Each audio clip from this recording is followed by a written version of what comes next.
Assalamualaikum warahmatullahi wabarakatuh. Selamat datang di podcast yang akan membuka pandangan kalian sekalian tentang satu hal yang kerap dianggap tabu dan masih menjadi perdebatan oleh banyak orang di seluruh dunia ini. Saya selaku host, kenalkan nama saya Luriska Dunafalia Putri dengan rekan saya. Halo, selamat saya Miladi Sofia. Oke, dalam episode hari ini kita akan membahas tentang feminisme dan disorientasi seksual dalam perspektif Islam. Betul banget, saya sendiri juga sangat antusias untuk membicarakan tentang feminisme dan disorientasi seksual dalam perspektif Islam. Topik ini itu penting karena ada banyak perbedaan interpretasi tentang feminisme dan orientasi seksual di kalangan masyarakat Muslim. Dan beberapa ideologi ini seringkali dikaitkan dengan omongan atau praktik yang bertentangan dengan nilai-nilai agama. Dan setelah mendengarkan podcast ini, kita sendiri dan kalian semua, insya Allah akan mengetahui keadilan gender dalam Islam dan dapat menyelaraskan pandangan sosial dengan pandangan agama. Hal ini juga dapat menghilangkan prasangka dan kesalahpahaman. Nah, hari ini kita nggak cuma berdua aja ya, Kak. Betul Kita banget. kedatangan tiga teman kita yang sangat keren dan hebat ini. Jadi silakan perkenalkan diri kalian. Halo semuanya, perkenalkan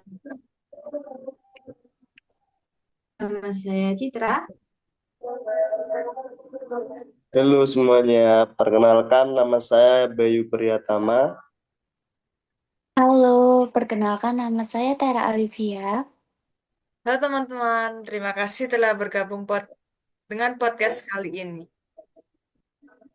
Baik, terima Wah, kasih senang kembali. sekali nih. Nah, sebelumnya terima kasih udah ngajak kita nih untuk bergabung di podcast yang sangat seru kali ini. Dan kita udah gak sabar nih untuk membicarakan topik yang sedang hangat di kalangan remaja seperti kita, yaitu terkait feminisme dan disorientasi seksual. Benar sekali nih. Pastinya banyak dari kita dan juga teman-teman online yang banyak ingin tahu tentang apa sih feminisme dan disorientasi seksual ini.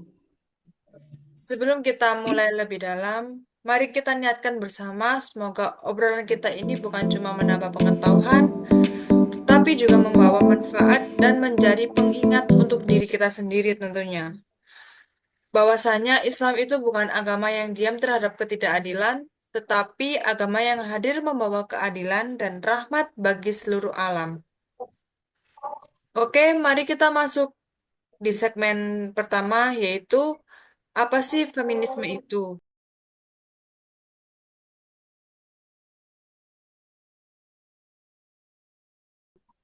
Kita mulai dari feminisme dulu ya, teman-teman. Nah, menurut kalian nih, apa sih feminisme itu?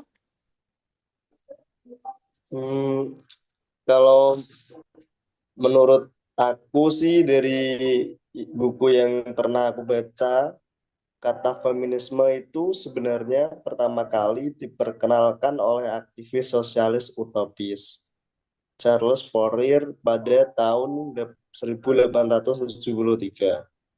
Nah, sebenarnya itu sebagai sebuah gerakan sosial dengan tujuan yang jelas.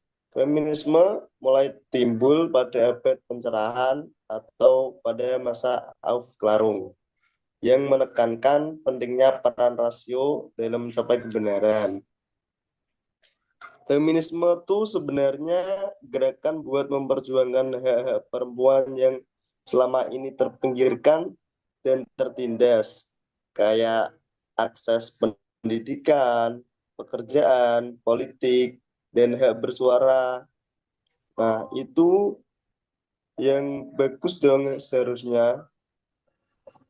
Iya, betul banget. Awalnya sih emang kesannya positif ya. Tapi sekarang kayak jadi kebablasan gitu. Ada yang bilang laki-laki itu sumber masalah semua. Padahal kan nggak gitu juga ya. Bener tuh, tapi kan kadang ada juga nih yang salah paham. Ngira feminisme itu cuma buat perempuan dong. Padahal kan laki-laki juga bisa jadi bagian dari perjuangan ini dan selama tujuannya untuk kebaikan. Iya, benar. Soalnya kalau kita lihat di sejarahnya, banyak juga kok laki-laki yang mendukung gerakan feminisme. Karena mereka sadar kalau ketimpangan itu merugikan semua pihak, bukan cuma perempuan saja.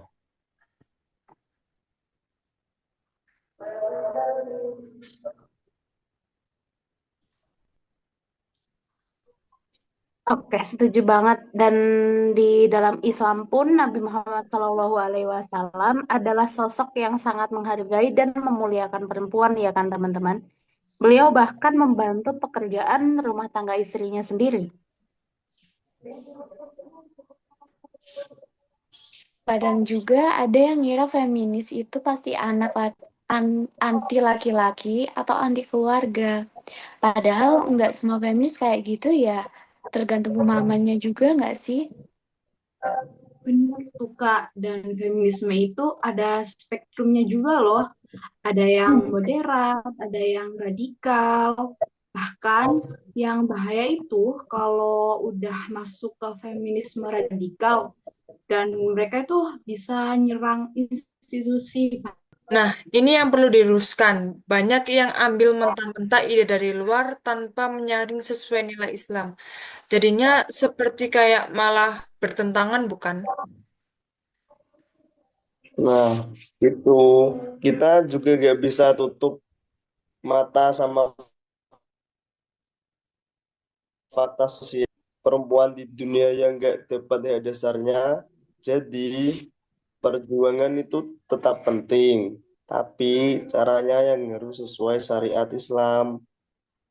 Iya, betul. Jangan sampai kita menuntut kesetaraan dengan mengorbankan keharmonisan.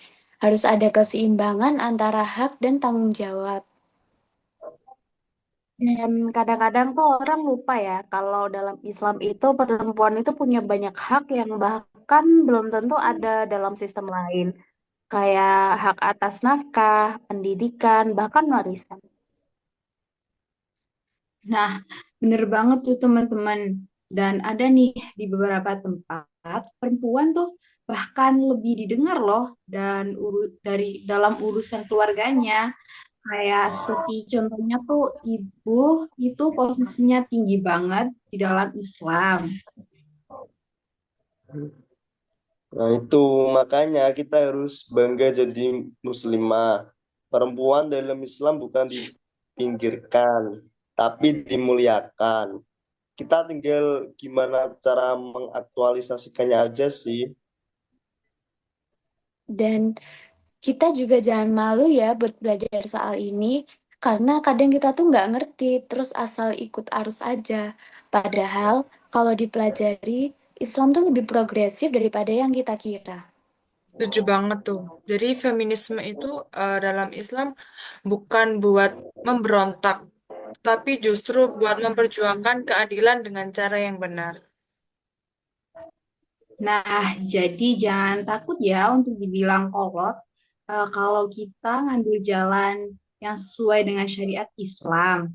Justru itu merupakan bukti kita ini punya prinsip, bukan sekedar ikut-ikut tren yang sedang viral gitu aja.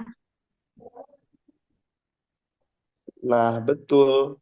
Karena tren bisa berubah, tapi nilai-nilai Allah itu bersifat kekal. Itu yang harus kita pegang erat. Feminisme tuh kayak pisau sebenarnya, tergantung siapa yang make dan dipakai buat apa. Dalam Islam memperjuangkan hak perempuan itu bagus banget, tapi kalau sampai merusak struktur keluarga atau menolak peran kodrati yang Allah tetapkan, nah itu udah beda cerita. Dalam Islam banyak sekali tokoh perempuan hebat seperti Aisyah radhiyallahu an adalah contoh nyata.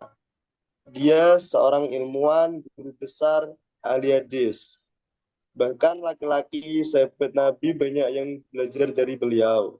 Atau Khadijah radhiyallahu an, yaitu seorang pengusaha sukses, mandiri secara finansial, tapi tetap setia mendampingi Rasulullah di masa terberatnya. Feminisme dalam Islam itu bukan soal melawan laki-laki, tapi memperjuangkan keadilan dengan cara yang bermartabat. Ya, betul banget tuh, Kak. Islam jelas banget memuliakan seorang perempuan. Tapi ingat, dalam Islam punya prinsip yang namanya itu ada equal but not identical, yang mana laki-laki dan perempuan itu sederajat dalam derajat di sisi yang sama di mata Allah. Tapi masing-masing mempunyai peran dan tanggung jawab yang berbeda sesuai dengan fitrahnya. Nah, feminisme ini juga muncul sebagai reaksi atas ketidakadilan yang dirasakan perempuan di Barat. Tetapi perlu kita pahami bahwa konteks budaya dan agama mereka berbeda dengan Islam. Karena banyak nih masih kita jumpai anak-anak remaja masih mengedepankan budaya Barat. Contohnya dalam hal berpakaian. Wah, bener banget tuh, Kak. Nah, dalam Islam memang memperjuangkan hak kita sebagai perempuan. Tetapi kan tidak harus dengan cara yang meniru ideologi Barat yang ingin menyamakan segalanya. Betul bukan? Jadi, perjuangan perempuan dalam Islam adalah untuk mendapatkan haknya yang sesuai dengan ajaran Allah, bukan untuk menuntut hak yang sesuai, bukan bagian itu.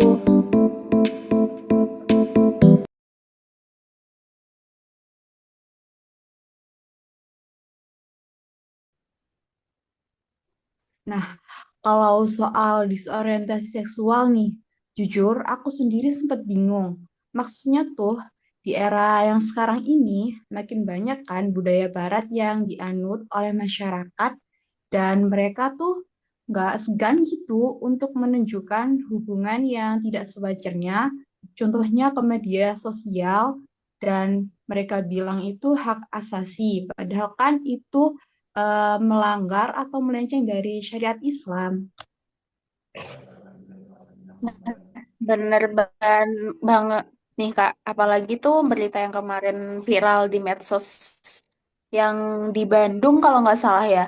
Terus yang sesama jenis saling bermesraan, bahkan ada rumor dari para artis ibu kota. Nah, banyak banget narasi yang di sini campur aduk. Tapi kalau kita lihat dari perspektif Islam, orientasi seksual itu bukan sesuatu yang netral. Jadi Allah itu kan udah menciptakan laki-laki dan perempuan untuk saling melengkapi, bukan untuk berpasang-pasangan, apalagi sesama jenis kan. Betul Oke, banget. untuk berpasangan ya laki-laki sama perempuan gitu. Perempuan. Oh, oke. Betul Wah. banget tuh, Kak. Setuju dengan pendapat tersebut. Karena dalam Islam itu bukan cuma ngatur hubungan sosial, tapi juga menjaga fitrah sebagaimana kodratnya manusia. Jadi ketika seseorang merasa tertarik pada sesama jenis, Islam tuh ngajak untuk jihad bukan jihad ke pakai pedang, tapi jihad melawan hawa nafsu. Yang mana ada kisah dari seorang pemuda Muslim di Eropa yang struggle karena kecenderungan homoseksual.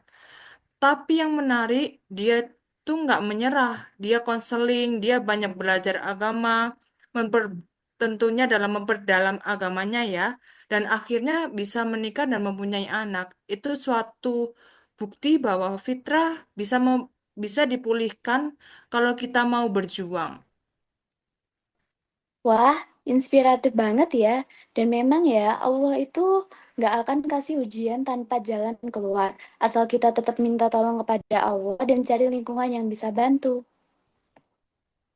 Hmm, tapi kan Kak, biasanya kan ada pernah lah ketemu orang, tapi dia itu bilang, aku dilahirkan seperti ini. Karena banyak banget yang berlindung di balik kata itu, dan mereka dilihat itu seakan-akan bangga dengan hal itu. Bahkan Rasulullah juga melaknat laki-laki yang memiliki hubungan atau asmara sama jenis. Pertanyaan bagus. Jadi Islam itu mengakui ada orang yang mungkin punya kecenderungan tertentu, tapi punya kecenderungan tertentu itu bukan suatu dosa. Nah, yang jadi masalah itu adalah ketika kecenderungan itu dijadikan tindakan yang mungkin kurang pantas dalam kultur masyarakat dan dalam syariat beragama. Yes, betul banget tuh. Jadi bukan kita menghakimin ya, tapi justru Islam itu mengajak untuk memahami dirinya dan kembali ke dalam fitrahnya sebagai seorang muslim. Dan ini juga perlu didukung oleh lingkungan sekitar yang sangat suportif, bukan malah dibully, tapi untuk diajak ke jalan yang lebih baik lagi. Maka dari itu, sebagai umat Islam, kita tetap harus menyampaikan kebenaran dengan kasih sayang, bukan kebencian, karena tujuan kita bukan menghukum tetapi menyadarkan. Ya, setuju banget. Apalagi kan sekarang tuh tantangannya makin besar ya. Anak-anak muda tuh dari kecil udah terpapar sama konten-konten yang mungkin normalisasiin hubungan sesama jenis. Biasanya tuh ada di film, kartun, bahkan iklan pun kadang tuh udah ada hal-hal yang menyisipkan nilai-nilai itu. Wah, iya tuh Kak. Aku juga ngerasa banget kan. Kadang kita nonton film barat gitu ya. Tiba-tiba ada adegan atau karakter LGBT yang seolah-olah tuh harus diterima gitu aja. Jadi banyak ngebentuk opini di alam bawah sadar kita untuk menormalisasikan hal tersebut.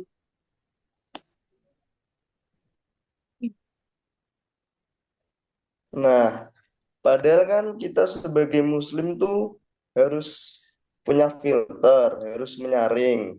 Bukan berarti harus tutup mata sama dunia luar. Tapi kita harus bisa memilih dan memilah yang baik dan yang benar, mana yang hak dan mana yang batil, mana yang sesuai sama ajaran agama dan mana yang nggak sesuai dengan ajaran agama. Bener banget tuh, Kak. Jangan sampai karena ada alasan toleransi malah menjadi permisif atau kata toleransi tersebut disalahgunakan ya.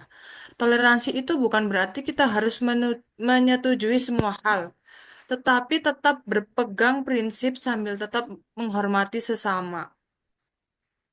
Dan yang paling penting, kita harus aware sama diri kita sendiri juga.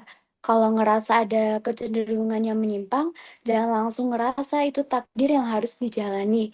Justru itu tanda buat kita introspeksi, buat lebih dekat lagi sama Allah. Betul banget, setuju banget, setuju.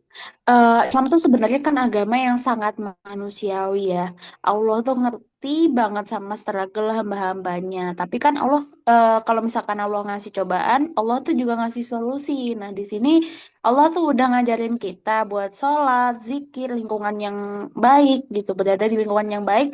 Terus juga belajar terus tentang agama kayak ngikut kajian kayak kita-kita itu eh, dan itu kan semuanya itu adalah cara-cara yang bisa bantu kita untuk meluruskan arah hidup kan. Bener tuh Kak, dan kalau misalnya nih kita punya teman yang mulai terbuka soal orientasi seksualnya, nah kita tuh jangan langsung ngejauh. Kita bisa jadi tuh harapan terakhir dari mereka buat bisa kembali ke jalan yang benar. Kalau semua orang ngejauh, terus siapa dong yang ngajak dia untuk kembali ke arah yang lebih baik lagi? Nah, itu dia yang menjadi poin pentingnya. Kadang kan Gen Z itu menganggap bahwa dakwah itu cuman kayak ngomel-ngomel gitu ya. Nah, padahal dakwah itu bukan cuma ceramah atau ngomel-ngomel yang gak ada manfaatnya gitu. Tapi di balik dakwah itu juga menjadi teladan. Seperti kita jadi pendengar, jadi teman yang tetap ada saat dia butuh arah gitu gak sih, Kak? Hmm, iya sih Kak, Kadang yang mereka butuhin tuh cuma satu orang yang mau dengerin tanpa ngehakimin sendiri. Dari situ kita bisa mulai masukin nilai-nilai Islam dengan cara yang lembut tapi berisi. Jadi, kita harus balance ya, punya ketegasan prinsip, tapi juga punya kelembutan hati. Karena ujung-ujungnya yang bisa nyentuh hati seseorang itu bukan karena kerasnya kata-kata, tapi tulusnya niat dan sikap kita. Nah, ngomongin soal peran kita sebagai muslim nih ya.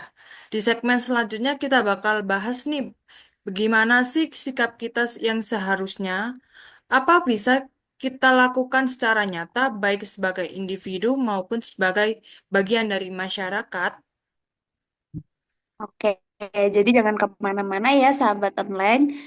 Kita masuk ke segmen yang ketiga. Jadi apa sikap kita sebagai Muslim?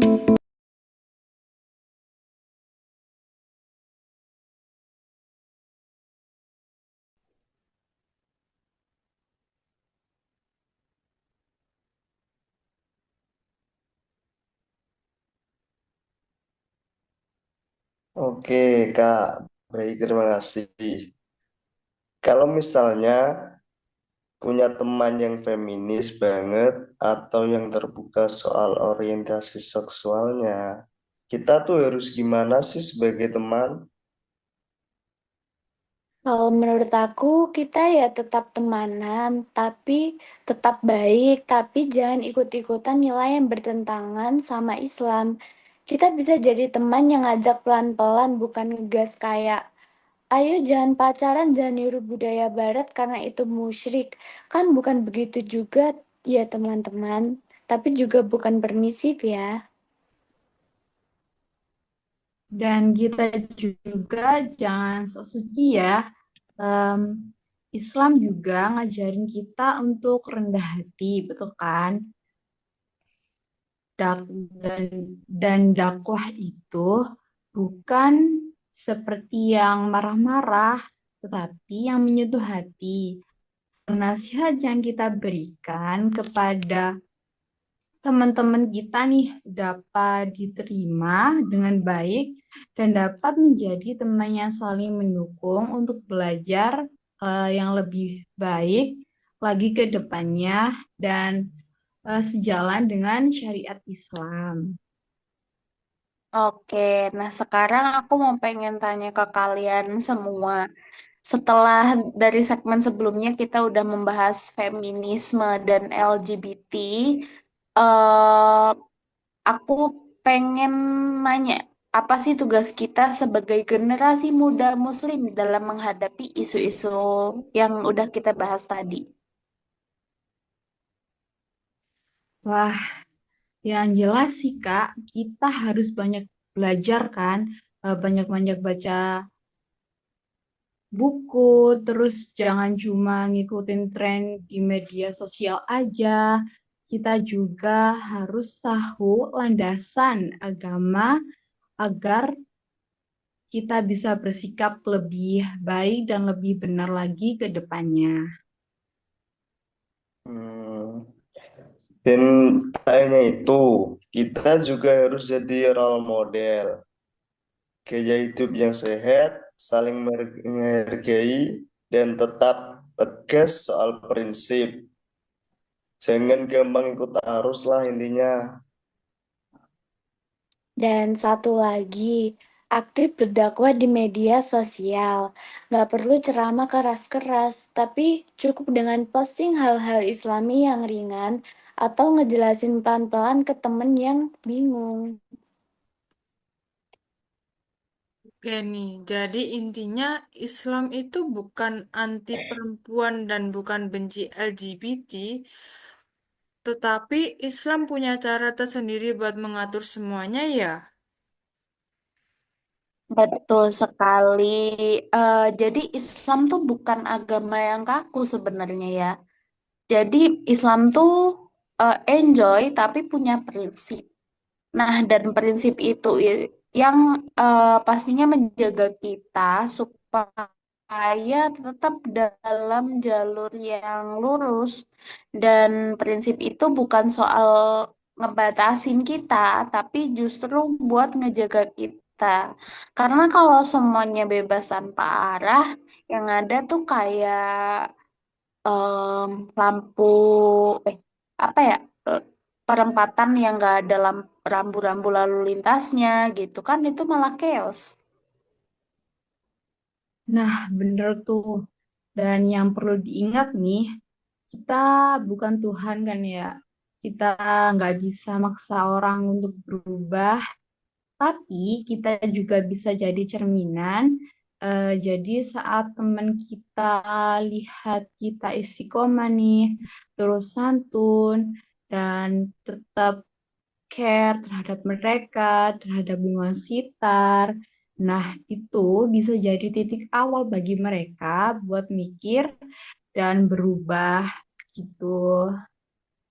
Betul tuh Kak, kadang justru hal-hal yang kecil yang menyentuh loh, kayak sikap kita yang konsisten, enggak saling ngejudge, tapi juga enggak membenarkan yang salah. Misalnya nih ya, kita ngajak ngobrol, traktir makan sambil diskusi ringan, contohnya ya, atau hanya sekedar nanya, menurut kamu pandangan Islam soal ini gimana sih? Nah, itu dia. Dakwah itu seperti proses, bukan hasil yang instan. Sama kayak kita menanam padi kan, kita harus menunggu sampai 3 bulan baru bisa memanennya. Nah, itu kita itu ibarat menanam benihnya dan Allah lah yang tumbuhkan. Jadi, tugas kita bukan nyuruh orang berubah seketika, tapi sabar dan terus konsisten menunjukkan nilai-nilai Islam lewat perilaku yang baik. Wow, Masya Allah, keren banget obrolan kita di segmen ini ya. Semoga teman-teman pendengar juga bisa dapat insight dan nggak merasa sendirian dalam menghadapi isu-isu yang kayak gini. Betul, dan ingat dalam menghadapi zaman yang penuh ujian ini, kita itu bukan cuma butuh iman yang kuat, tapi juga komunitas yang saling menguatkan. Di zaman sekarang, perjuangan bukan selalu di medan perang, tetapi justru di dalam diri kita sendiri, melawan hawa nafsu, menjaga prinsip, dan tetap istiqomah di tengah godaan modern. Dan ingat, setiap kebaikan sekecil apapun bisa jadi amal jariah. Jadi jangan meremehkan senyuman tulus, nasihat yang lembut, atau sekedar jadi teman pendengar. Wow, sangat seru banget ya obrolan kita hari ini. Semoga bisa jadi bahan renungan ya buat semua pendengar podcast ini. Oke, terima kasih juga untuk teman-teman kita bertiga yang keren-keren banget. Semoga kita bisa membahas topik-topik baru lagi. Dan sampai jumpa. Terima kasih. Wassalamualaikum warahmatullahi wabarakatuh. Waalaikumsalam warahmatullahi wabarakatuh.